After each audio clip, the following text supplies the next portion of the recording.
देख जोंहा सेन्ट्रेलनि निर्देश बादि मोनफ्रोमबो जायगायावहाय दिनैहाय मथा-मथि केम्पिंआ स्टार्टआनो होनजायो दिनैनिफ्राय।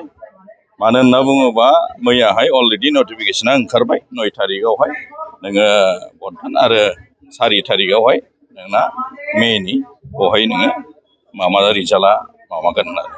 थिग बेबायदिनो दिनैहाय जोंनि नैबे खासियाबारि जुमदा ब्लकनि सिङाव थानाय खासियाबारि आरो बालागाव बे मोननैयावहाय जोंहा एसेम्ब्लिनिनो स्टार्ट मोनसे मिटिं होननानै दिनै जोङो बेखौ मा होनना बुङो बुंनानै लानो हायो।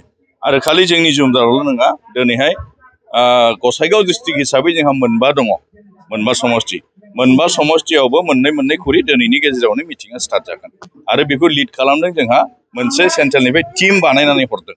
इयुथ दङ आरो बेवहाय नोङो वमेन्स दङ, पेरेन्ट बडि दङ आरो सेलफोर दङ सेन्ट्रेलनिफ्राय बेबादिनो 20 जन 25 जन मोनसे टिम बानायना हरदों। थिग बेबादिनो जोंनि गेजेराव चिफ गेस्ट हिसाबै जोंहा मानगोनां सेन्ट्रेल इयुथनि भाइस प्रेसिडेन्ट कास्टम बसुमतारी, जों लोगोसे जोंहा बिक्रम दैमारि आरो जोंहा बिमाजों समान गोबाव समनिफ्रायनो जाथिनिबो आरो बेबादिनो पार्टिनि हाबा मावबोनाय मालती रानी बायदेव, लोगोसे जोंहा बेबायदिनो PMB मेम्बार बिथांमोन दङ, हिरा रानी बायदेव PMB मेम्बार बिथांबो दं, ध्रुब जोंहा नार्जारी PMB मेम्बार बिथां, बेबायदिनो जोंनि डिस्ट्रिक्टनि दैदेनगिरि आरो ब्लकनि दैदेनगिरि दिनैहाय नैबे खासियाबारियाव 10थानिफ्राय अलरेडि जोंहा मोनसे मिटिंआ स्टार्ट जाजेनबाय। आरो बेवहाय जेरैबायदि जोङो आसा खालामदोंमोन बिनि बांसिन दिनै जोंनि वार्कार आरो जोंनि सापर्टारफोरा बेवहाय लोंहोर फैदों,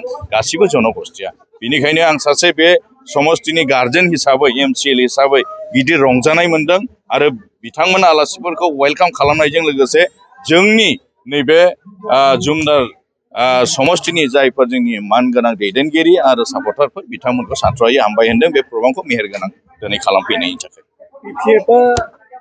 बिपिएफ हिसाबै दानि थासारिया माबायदि आरो फैगौ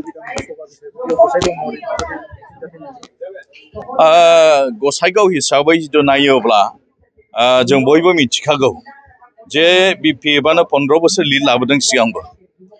आरो थांनाय बारावहाय जोंनि जेखिनि मानगोनां रुंसारि मार्जेन नार्जारी सार बिथाङा थैनायनि उनाव बाइ इलेक्सन जादों आरो बे समावहाय UPPL आरो BJP एलायन्स दंमोन।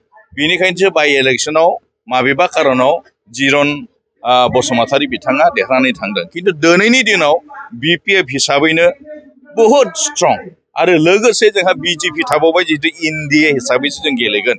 गतिके बेवहाय खुनु थारमाने प्रश्नआनो गैया, थारमाने जेननायनि खुनु प्रश्नआनो गैया। 100% मेगन मेसेबनानै बेवहाय नोङो बिपिएफआ देरहागोन। बेनिखायनो सोरबा जायफोर MLA एक्जिस्टिं सोरबा मोजां मानसिफोरा पास फैनानै थाखाबाय UPPL आरो किसुमान दस्रा पार्टिनि दैदेनगिरिफोरा। मानोना नैबे गसाइगावआवहाय जायखौनो नोङो सेन्ट्रेला बा हाइकामान्डआ नों केन्डिडेट हिसाबै हरगोन बेवहाय नोङो हासि खुसि देरहागोन, बेयाव खुनु डाउट गैया।